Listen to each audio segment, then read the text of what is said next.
Hey guys, welcome to another YouTube video and another one of these match reviews of this in this Big Bash season. So I've got two to feature two to review today, which was the ones that were on Friday night. I wanted to do it this during the weekend, but unfortunately I couldn't because I had stuff to do on the weekend.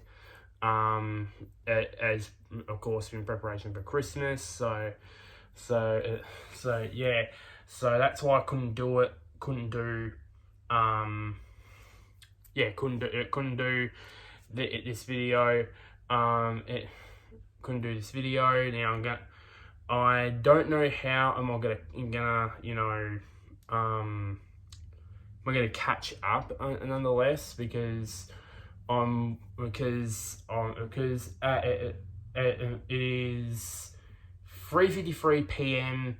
on Monday as I'm recording this, and the next Big Bash game starts in just over an hour. So as I'm recording this, so I don't know how am I gonna bloody come back catch up, but I'll try and hopefully catch up at some point.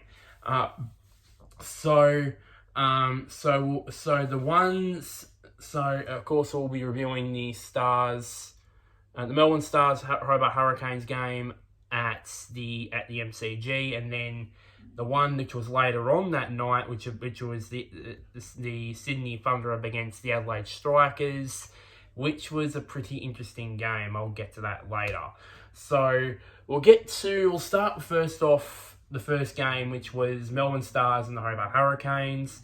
As usual, of course, the Hobart Hurricanes won the backflip and elected to bowl first. Tommy Rogers, of course, hit the first boundary of the match, and then the other Stars opener, Joe Clark, hit the first six, which is the first of many things we're going to talk about to do with Joe Clark. Of course, on the 23rd ball of the match, there was a standing ovation as a tribute to the late Shane Warne.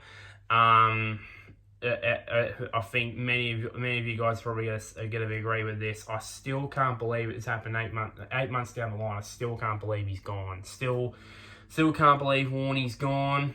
And of course, there's going to be a special tribute in the upcoming Boxing Day match to Warnie. So yeah, and of course, the Melbourne Stars have retired the number 23 in honour of him. So yeah, it was great. It was a great tribute with the standing ovation at that game in the 23rd ball. Back to the game itself. The Stars started really fast. They got to at the 4 over mark into their power play. They got to none for 46 from 4, which if you do the quick math, that is 11 and a half runs per over. And soon after that, they got to the 50-run partnership very quickly as well. Joe Clark and Tom Rogers. Not long after that, Rogers was the first to go. Shadab Khan got the wicket, his first for the Hobart Hurricanes. Of course, he's previously had a stint with the Sixers, I think. He had a stint with the Sixers, but it's his first wicket as a Hobart Hurricane. Not much really after that. I mean, Melbourne Stars got to halfway, got to the 10 over mark at 1 for 82. Soon after that, Joe Clark reached his half century off 35 balls, and then Bo Webster departed for 24, but not before he hit this humongous six that went into the third tier of the MCG. How often do you see that? How often do you see that? I watched it live, obviously. I've watched all bar one game so far. I've watched live. The other one, of course, wasn't on free-to-air TV, which was the Sixers and the Scorchers, which I'll review that in the next video. I watched this game and I thought, holy shit, that is a big six. That is a massive six. It didn't show how far it went. Apparently, I said it's got to be 110. It has to be 110 meters, really. And there's a especially colored seat from when I can't remember his that. I think it was Simon O'Donnell, I believe it was. When he hit a six in the third tier. No, there will be a green seat for Big Bo Webster hitting that six in that. But unfortunately, the ball after that he went out for a quick fly 24. Marcus Stoinis, his bad start to the BBL continued. He went out for a golden duck in game 1 against the Sydney Thunder at the Manuka. This time he lasted one ball better, got a second ball duck. With Paddy Dooley getting his first Big Bash wicket. Of course, he only played the one game with the Brisbane Heat last season, and he impressed with this unusual action, which was sort of like a spin bowling version of a Jasprit Bumrah's action, to be honest. So that's all I can say about that. And then the 16th over, the Stars took their power surge. They were slightly better in terms of runs than in the first game. In terms of their power surge, they got none for 16 from there too.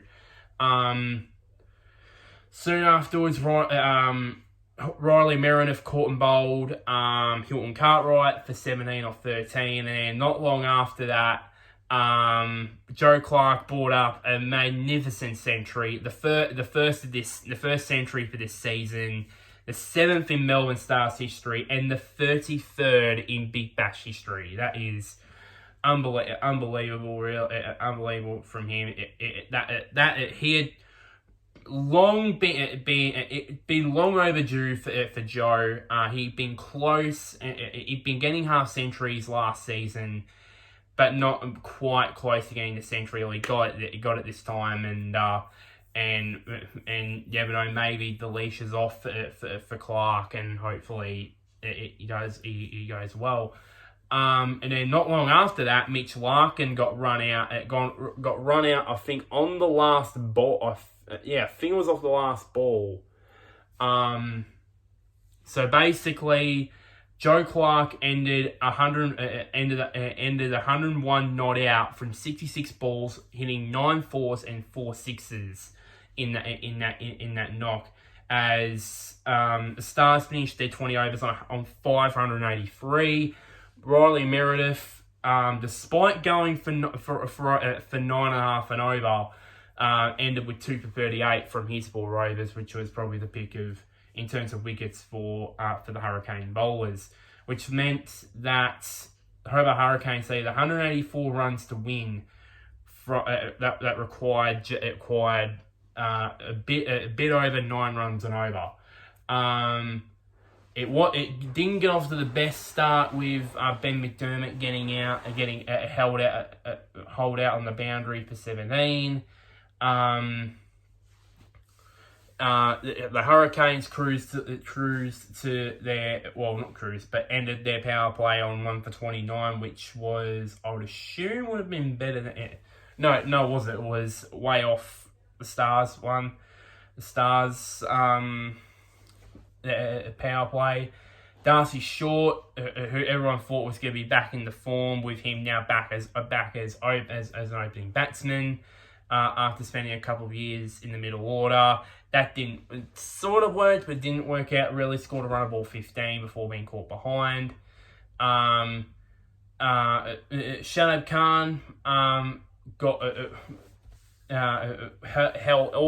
held out in the deep for 7 off 10 balls, as Hobart reached halfway at 3 for 75 from their 10, still requiring another 109 runs from the remaining 10 overs, and a bit under, and they had to score a bit under, score under 11 runs and over, which was not the best situation for them. The best situation for them. Matthew Wade originally got given out court, but I think he reviewed it. I believe. I'm trying to think what it was. I think it was trying to think of what it was, but it was the review was successful. I think it was a court behind. I believe it was.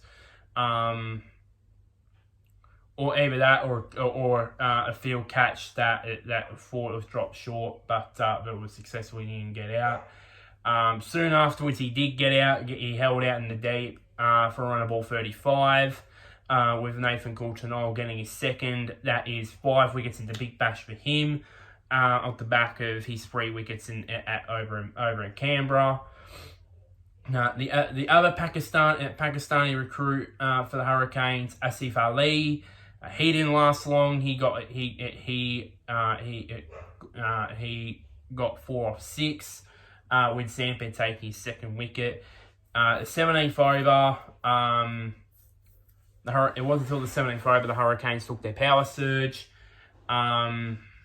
Jimmy Nation, he also got caught out court as well. I think it was inside the circle, I believe it was. For Englishman Luke Wood to get his second, and also to get his second. Not long after that, the other set batsman, Tim David, also went for 24 from 17, trying to hit another one for 6. Unfortunately, got caught just inside the circle for Wood to claim his 3rd wicket. We get Nathan Ellis. He didn't last long. Also, got caught out. Got out for a golden duck, trying to go for 6, but unfortunately didn't clear Trent Bolt for Zampa to get his 3rd wicket. Paddy Dooley, originally he got given out for a duck as LBW for a golden duck as well, but he reviewed it and it ended up missing the stumps. So he was given not out. Joel Paris got caught in brilliant fashion by the substitute fielder Clint Hitchcliffe, 4-5 from 6. So that meant that the Hurricanes were 9 down. They were on the brink of being bowled out, which that didn't happen. They ended up ending at 9 for 145. Ending up 38 runs short. So the Stars won by 38 runs. The captain, Matty Wade, played a lone hand, of course, with his run of ball 35. But Luke Wood was definitely the pick of the Melbourne Stars bowlers, with 3 for 25 from his 4 overs. That was brilliant bowling from him. Not surprisingly, Joe Clark was named man of the match for his 101 not out. Not surprisingly about that. So we got that. Okay, so let's get that one out of the way. Now let's move on to the real talking point in this video, which is the next game, Sydney Thunder against the Adelaide Strikers. We'll get to the Thunder in a bit. So we'll get to the Strikers first. So of course the Adelaide Strikers won the bat flip, elected to bat first. Matt Shaw, it looked like he was continuing on his merry way from what happened in the previous game against the Sixers over at the Adelaide Oval, hitting the first boundary. Unfortunately, that didn't last long. He got caught just inside the circle, inside the inner circle for 9 off 11. Not long after that, Weatherald went as well for a run of ball 10, which was slightly better than his, or I think it was his 3rd ball duck in the last game against the Sixers. So yeah, At that point, the Strikers ended their power play at 2 for 27 from their 4-over power play. Obviously, Adam Hose trying to hit a 6, got caught brilliantly by the man of the moment from the first game, Gurinder Sandhu. Caught, I think it was a third man or fine leg. I think it was a third man, I believe. I think he was caught before or 5. Of course, the Strikers were at that stage were in early trouble. That's when Chris Lynn was already out there, but that's when Colin de Gronholm came out, and that's when Lynn and de Gronholm made this massive partnership. I think it lasted about 66 runs. During that, of course, they got to the halfway mark of 3 for 64. They got to Lynn and de Gronholm got to their 50-run partnership off 30 balls, and then Lynn went for one way too many, trying to hit a 6. Unfortunately, failed and went out for 36 off 27 deliveries, breaking the 66-run partnership between him and de Gronholm. And then soon afterwards, de Gronholm departed caught at me due to being caught at me wicket for a very good 33, I should say, off 24 deliveries, with Doggett picking up his second wicket in the over. Of course, getting first getting Lynn, I believe, and then de Gronholm obviously in the same over. In the 16th over, the Strikers took their power surge. During that, excuse me, Harry Nilsson got caught just inside the inner circle for 13 off 10 deliveries. Faruqi got two in 2 overs actually. I think knocking over one of the other strikers, but because I write down all the talking points. I write down as I'm watching the game. So, and it happens, and all things happen so fast, especially in the Thunder innings, which I'll get to in a bit. Faruqi got got his second wicket. The Strikers ended the power surge at 1 for 12. Not really good, really, but in comparison to the Thunder, they didn't even use their power surge. I'll get to that in a bit. Thomas Kelly in his second game showed a lot more promise. There got 13 from 15. Daniel Sams getting his second wicket, and then Wes Agar got knocked over. He got held out. For the Poultry, 1 off 2. Faruqi getting his third wicket. Then Rashid Khan came out. Unfortunately, thanks to Gurinder Sandhu, Andrew knocked his off stump back for 9 off 10. Every entertainer really is Rashid Khan, and that was pretty much it for their innings. So the Strikers linked their way to 9 for 139 from their 20 overs. As I said, de Gronholm and Lynn, their 66-run partnership really got them back up and running. I mean, they were in early trouble really when de Gronholm joined Lynn, and then of course for them to put 36 and then 33 respectively. As the best batters, I believe that really set the tone really. And if they didn't do that, they probably would have gotten at least 120, maybe 115, maybe if they didn't do that. Faruqi, he picked up 3 for 20 from his 4 overs in only his second big bash game, which is fantastic for him. The Sydney Thunder required 140 required a Poultry 140 runs to win from their 20 overs, from at a required 7 runs and over, or so we thought, which we'll get to now. This was just absolutely crazy. Now, so to start off with, of course, Matt Gilks got out for a second ball duck, with Matt Short striking in his first over. Not long after that, he took an unbelievable slip catch to get rid of Riley Rousseau. Just unbelievable. I watched it live. I watched all of this unfold from all this Sydney Thunder carnage live. Right at the head, I was like, "Holy shit, that's a good catch." I thought that Brody Couch's catch in the first game where he took it one hand. I thought that was good. Holy smokes! That one, this one's even better.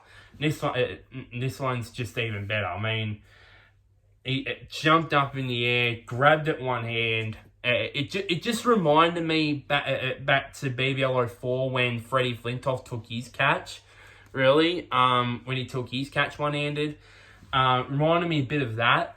It was just unbelievable, really, from him really.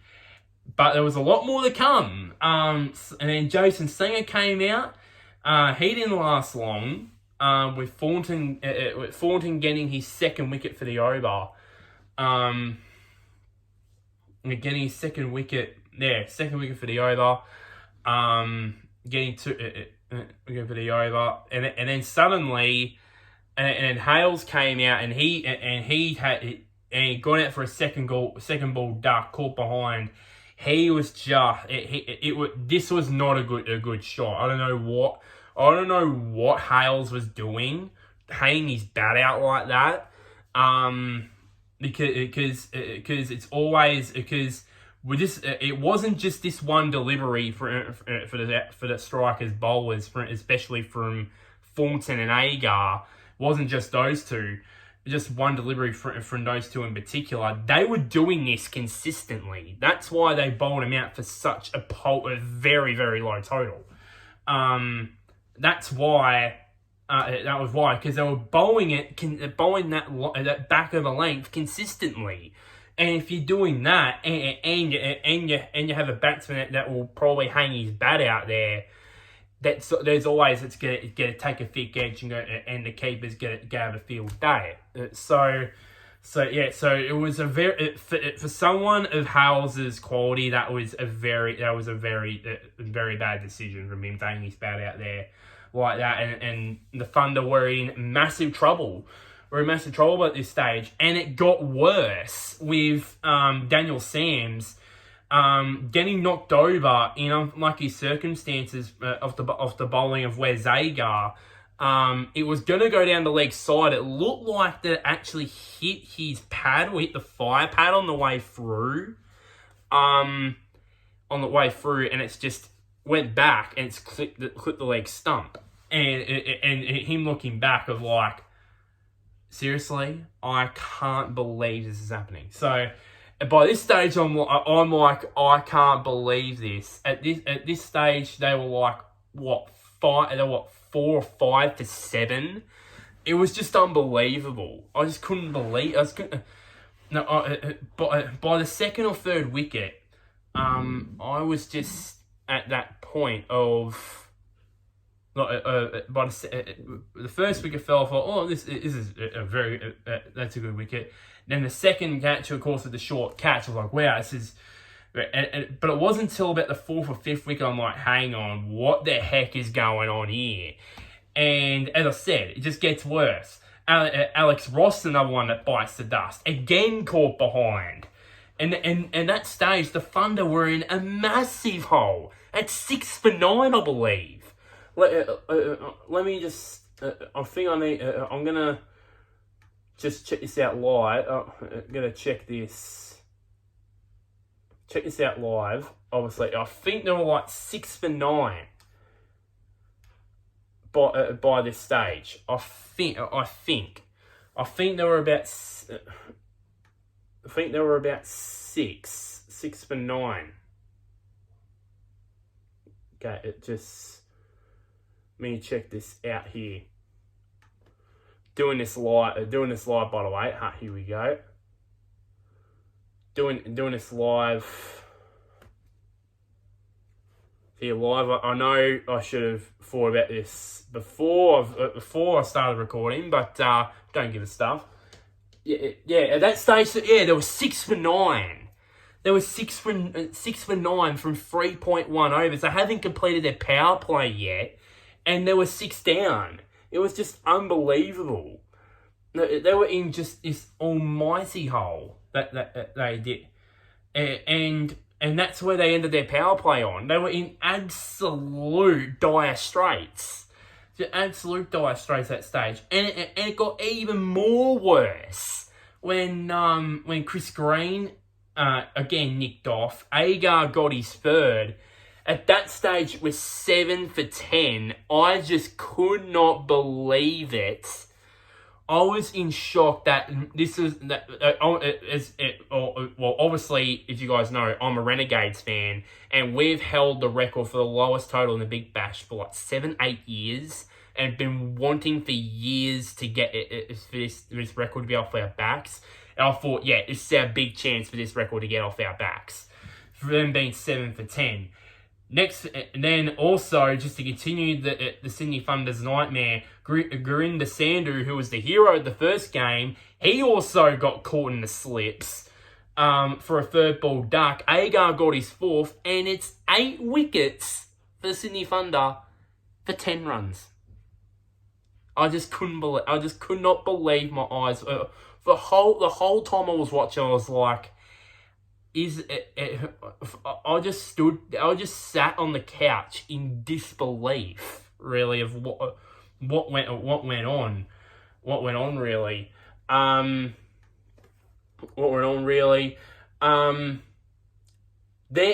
Then Oliver Davies got caught not after, of course, Brendan Doggett hit the only boundary for the Sydney Thunder innings.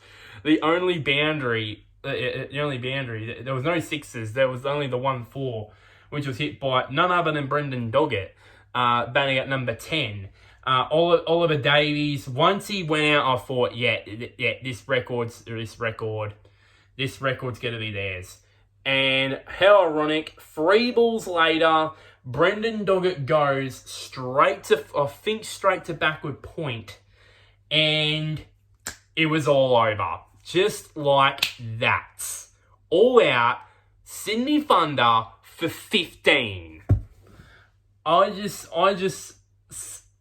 like, with shots / smiley look on my face.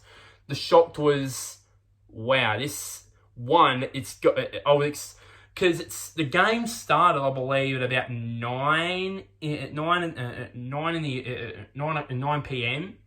And I was expecting a late night on a Friday night, obviously, because after a full week of work, hoping for a late night to watch the cricket. I was expecting the match to be ending that early. I didn't expect it really on that way, and of course, 15, the lowest score in not only in Big Bash history but in T20 cricket history in general. All out for 15.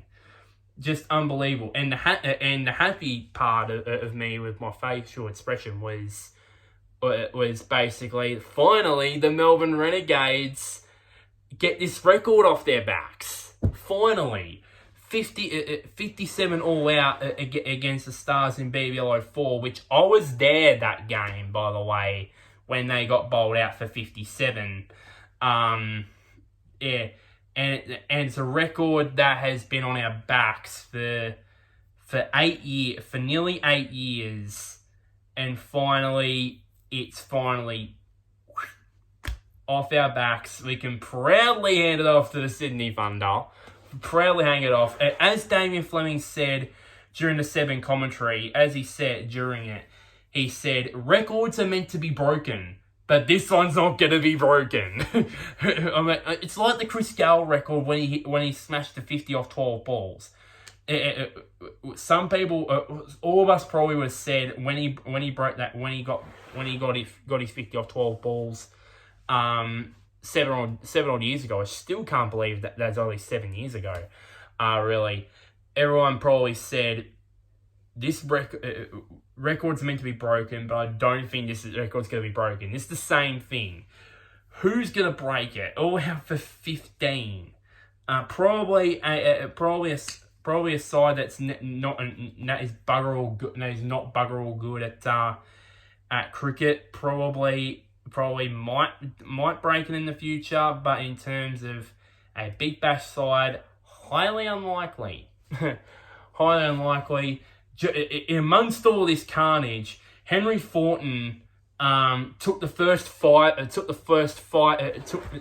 Michelle Pfeiffer in this season's Big Bash. In this season's Big Bash, and it definitely impressed with. And this is getting his crazy figures. In four, he bowled. I think it was 1.5. I think it was 1.5. I think it was 1.5 or 2.5. 2.5 overs. It bowled 2.5 overs, one maiden, and a lazy 5 for 3. A lazy 5 for 3 in that one. Very well supported by where Zagar took 4 for 6 from his 2 overs. And just like that, the strikers were 2 for 2 in this season, and won by an absolute mega 124 runs. Not surprisingly, Henry Thornton was named the man of the match for those crazy figures of 5 for 3 from 2.5 overs. And even he was shocked in his interview. Even he was shocked of what just transpired, and even Chris Lynn, who was on the mic out in the field, he said, "I thought 140 was not even close to a par score." Now it looked like it just felt like now, because at that stage it was like he was like they just talked to him when they were 9 down for like 14. And he was like, well, by the looks of things, it like you're being 200. I think that's what he said. But yeah, it was unbelievable. It was absolutely crazy. That happened 3-4 days ago, and I still can't believe this actually happened. Still can't believe it. Still shaking my head of how that just happened. But before this gets even crazy, I'm going to wrap this up before this gets even more crazy. So, adjusting camera again. So like this video. Share this to anybody who's a Melbourne Stars fan or an Adelaide Strikers fan, or just in general a Big Bash fan. Comment down below. Do you think that score is do you think that world record T20 low score of 15? Do you think it's going to get beaten? Do you think it's going to get beaten? Do you think it will be? And if you think it will be, who do you think will get it? Do you think it'll be a very lowly ranked nation? Will it be another professional team? Yeah, a fully professional team. You never know. But I'd like to hear your opinions in the comments. And one last thing, somewhere down there, is the big red button, which is going to be labeled subscribe. But until next time, guys, I'll see you guys later, and wherever you may be, may the sun or the moon shine on you. It definitely wasn't shining on the Sydney Thunder after Friday night.